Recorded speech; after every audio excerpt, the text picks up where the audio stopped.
Masechet Ketubot, Daf Yutet, feuille numéro 19, nous sommes à la feuille 18. 3 lignes avant la fin. Mishlam Absoulé Edout,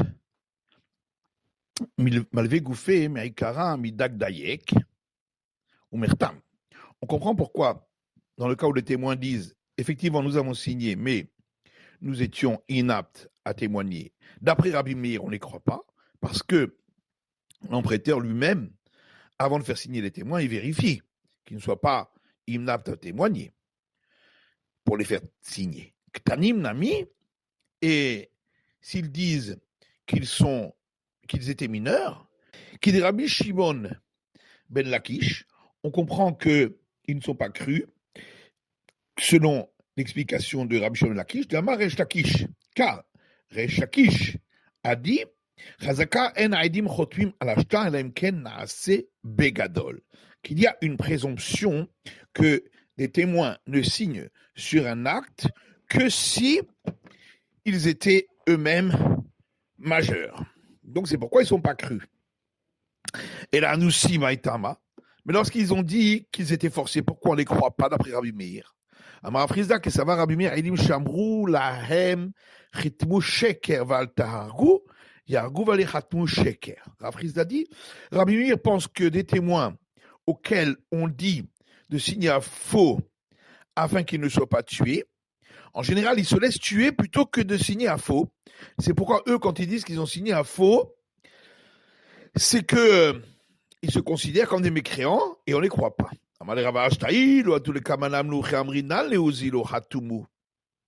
Mais Rava dit, mais pourtant, s'ils viennent devant nous pour nous demander quelle est la règle, on leur dira d'aller signer, velotiktelun, et de ne pas se laisser tuer, puisqu'il y a un enseignement qui dit rien ne peut être plus important que sauver une vie, et la sauf l'idolâtrie, les relations interdites et le meurtre uniquement. Et maintenant donc ils ont signé. Est-ce qu'on va leur dire pourquoi avez-vous signé? Et la Tarma de Rabbi Meir qui est Ravuna. Donc en vérité, la raison de Rabbi Meir, c'est comme a expliqué Ravuna. Dama Ravuna Amarav, car Ravuna dit au nom de Ramodé, Bishtaché Katvo, En Sarir Le Kaimo. Celui qui est d'accord que l'acte a été écrit, on n'a pas besoin de vérifier la signature des témoins. Et c'est pourquoi, ici, même s'ils disent qu'ils ont signé, mais qu'ils n'étaient pas aptes à signer, ou que ce n'était pas juste, on ne les croira pas. Goufa, reprenons l'enseignement qu'on a dit juste avant. Ravuna Marav, Ravuna dit au nom de Ramo,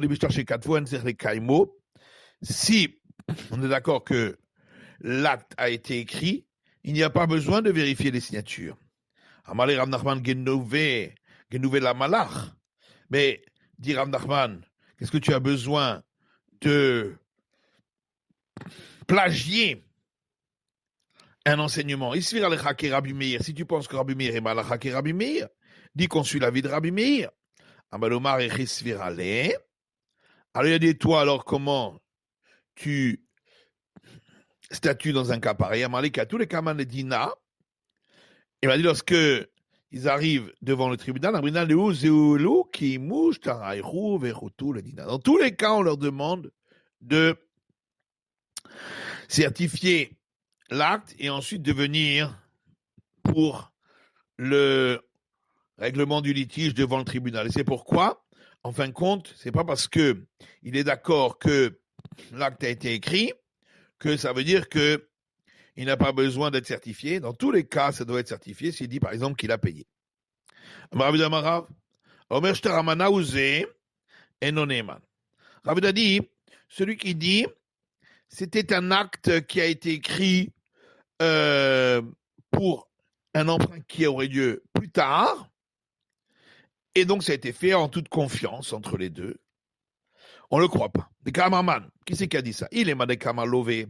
Si c'est l'emprunteur qui dit ça, Pshita, Évidemment qu'il n'est pas cru Kol Kemine. Est-ce qu'il aurait la force de dire une chose pareille? Mais là, des Kamar Malvé.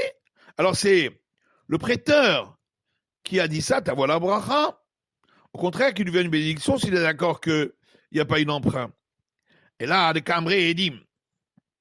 On parle du cas où ce sont les témoins qui ont dit ça. Si leur signature se trouve déjà sur un autre acte, donc on n'a pas besoin de leur témoignage pour dire que c'était une bonne signature, et donc ils n'ont pas l'argument de dire que c'est eux qui ont donné une certification à cet acte, et donc ils ont le droit de dire qu'il n'y a pas eu de prêt.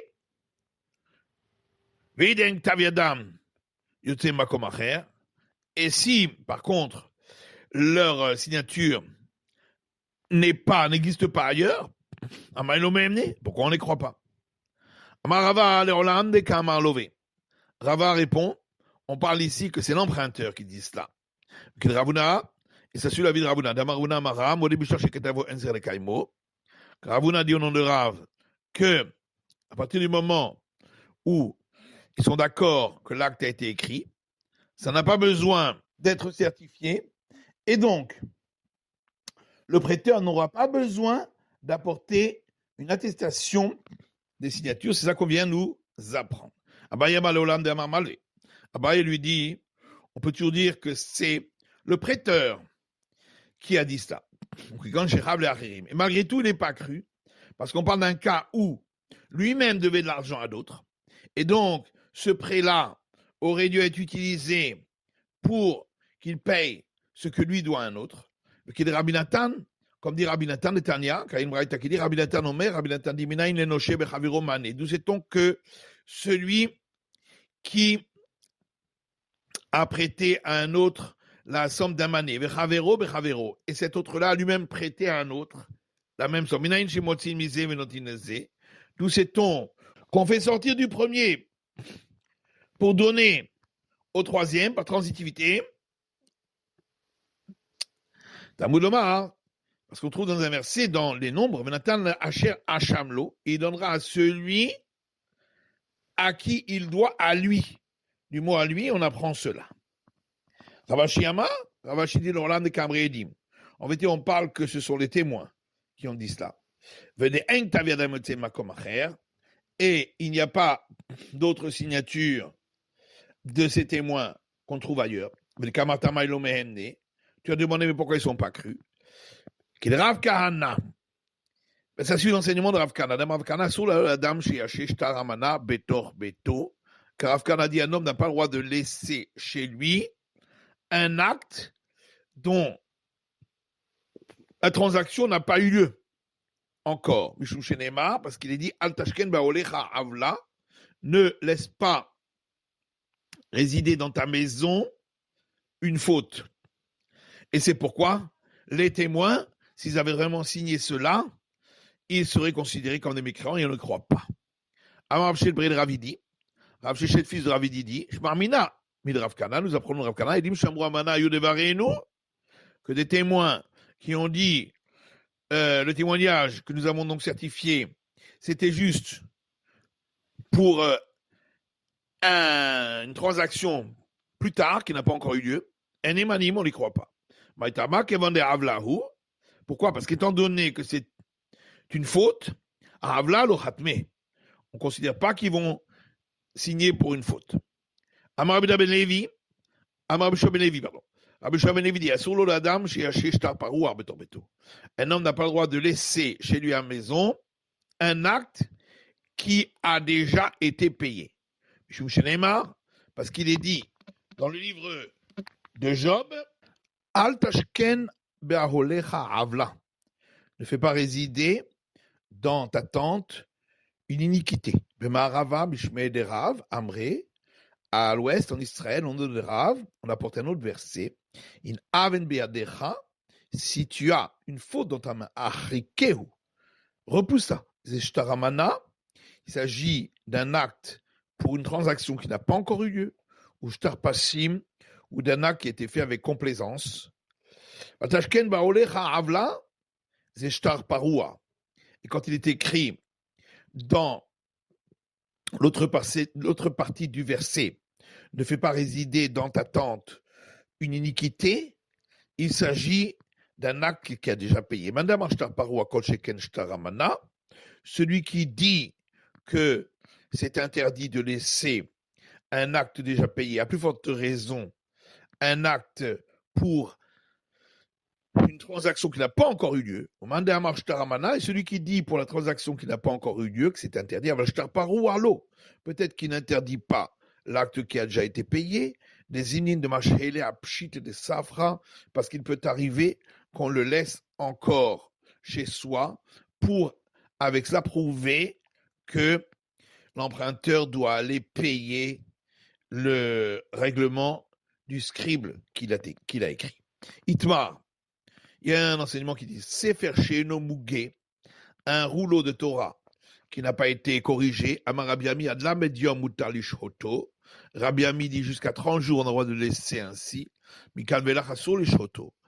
Après ça, c'est interdit de le laisser ainsi. Mishum Shenema, parce qu'il dit Al Tashken Baolecha Avla, ne fais pas résider dans ta tente d'iniquité, risquerait les gens de le lire et d'en apprendre quelque chose qui n'est pas juste. Amar Rav Nachman dit Edim Shamru Amana Yudevarenu, des témoins qui ont dit notre témoignage a été fait sur la foi d'une transaction qui devait avoir lieu plus tard, ils ne seront pas crus. Moda'a Yudevarenu, s'ils disent nous avions déjà fait savoir que le témoignage que nous portions sur cet acte-là était fait à contre-cœur, contre notre gré, ils ne seront pas crus. Ravashi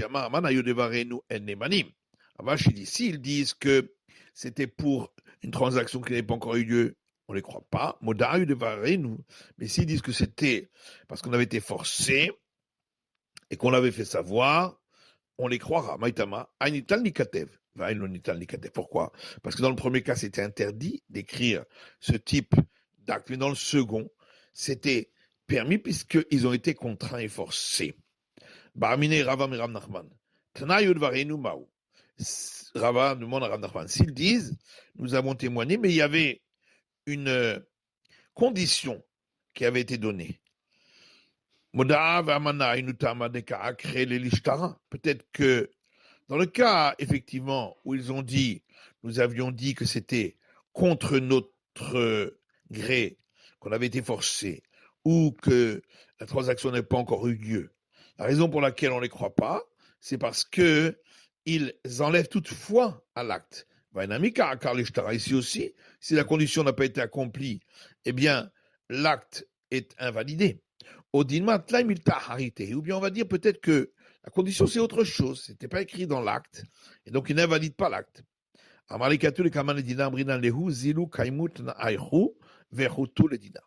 Il lui a dit effectivement, lorsque ils viennent devant nous pour le jugement, nous leur disons, allez d'abord accomplir la condition, ensuite vous pourrez venir. Si un témoin dit qu'il y avait une condition et l'autre dit qu'il n'y en avait point. Papa dit les deux viennent témoigner sur un acte qui est valide. Celui qui dit qu'il y avait une condition, il est seul. Il ne peut pas témoigner contre les deux témoignages qui disent que l'acte était juste. Alors Ravuna dit, Ravuna fils de Rav dit dans ce cas-là, même s'ils étaient deux à le dire aussi, ils vont à l'encontre des témoins qui ont signé sur l'acte. Et l'ambrinan, donc forcément, nous disons que lorsque ils viennent dire qu'il y avait un témoignage, ils annulent le témoignage qu'ils ont donné sur l'acte, et c'est pourquoi nous les croyons. Et donc ici aussi, il annule la signature qu'il avait donnée sur l'acte. Et effectivement, on suit l'avis de Ravuna ben Rav Shua. Dans nos Ravanan, nos sages ont enseigné dans une braïta. Shaim chotmim al ashtar ou metu. Si les deux qui avaient signé sur l'acte sont morts. Ou shaim elashuk v'amru yadanu shektav yadamhu. Deux sont venus de la rue et ont dit, nous savons que c'est effectivement leur signature manuscrite. Avalanusimayu, Ktanimayu, Psuleidutayu. Mais ils étaient contraints ou mineurs ou inaptes à témoigner. Arelune manim, on les croit. Mais par contre, s'il y a des témoins qu'il s'agit de leur signature, ou que la signature se trouvait déjà dans un autre acte, qui avait été remis en question et qui avait été attesté par le tribunal, on ne les croira pas. Mais alors, ça veut dire que on pourra utiliser cet acte-là pour encaisser l'argent. Voilà qu'il s'agit donc de deux témoins contre deux témoins. Alors, Rav Shechet dit, de là on apprend que contredire des témoins, c'est le début de dire aux témoins que leur témoignage est annulé parce que ils étaient à un autre endroit au moment où ils ont dit que cela s'est passé. Et de la même manière que pour annuler totalement leur témoignage, il faut que ce soit fait devant eux.